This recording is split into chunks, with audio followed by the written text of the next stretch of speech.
Is this a myth or is this reality? Price your home higher so you'll have room to negotiate. So, it's a myth. I mean, the reality is that if you price your home at as close to the value of your actual home, there's a good chance you're going to have a bidding war, right? Even in this market, the traditional format of real estate for many years was that, though. When I first got into this business, everybody said, price it high, you can always come down, and then that way you make people think they got a deal. I don't think that's as reality-based as it used to be, and I mean, some people still use that format, but we have done much better for our customers when we've looked at the realities of what is the value based on the math and the science of the home, and then priced it as close to that as possible. The last home that we sold here in Wellington, and this was, again, it depends on whether you're looking at the national news and all these other things. Realize this, the market's been pretty flat here for a while. So in a very flat market where a lot of people were getting, doing an open house and maybe getting, one or two groups through, and I heard a lot of agents saying they weren't getting any through, right? So we listed the house, we did an open house, we had 13 groups come through that open house. We had a total of 16 groups look at that house in the first 2 days that we had it available on the market. We got 7 offers, and we sold it for, I want to say $6,000 or $7,000 more than we actually listed it for. Okay? The reality was that we listed it at the number that the science said it was worth. So if that's the scenario you're looking at, we made more than the property was worth because of the way we marketed it, right? If we'd have marketed it at a higher number, let's say $10,000 more than it's worth, would we have gotten that kind of turnout? No. Would we have been one of those groups of realtors sitting there hoping that at least somebody would show up at our open house? Probably. I mean, there's no science, that I can say on that exact property, but I will say this, historically, that's one of the ways that we've beaten the market. And again, listen, there's finesse and art to this.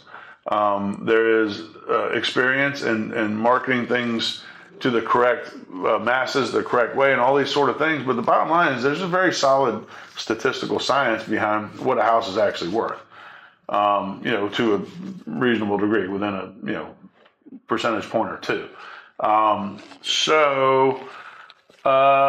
I don't think in this market, like, it's a competitive market. Like I said, it's not a seller's market. If it's a seller's market, sure, price it high and then you can negotiate. But right now, if you're competing against 5 or 6 other homes in your general neighborhood, no, I think you price it at what it's worth, and then we try to get everybody in front of it that might be interested in it and turn it into a small auction. Because again, and as things sit on the market, the longer they sit on the market, the less attractive they become. It's just another statistical fact, right? So we want to sell your property as quickly as we can. And not have it become, new old stock or whatever you want to call it. Again, it depends on the market. A year ago we were pricing above. We were doing that because not only that, we had room to negotiate, but we were also trying to get every penny the market would bear for the house. And that was a way to do it. But that's changed now. So no, I don't know. I'm going to say today, that's a myth. Okay, second one I have is myth or reality.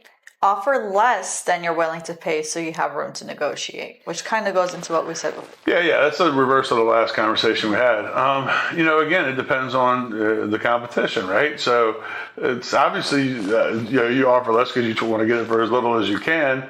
It depends on the market. In today's market, there is, the competition factor, it depends on the house now.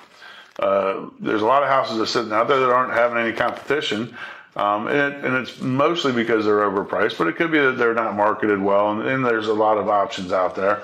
So it is a good idea in the right circumstance, but I wouldn't say always.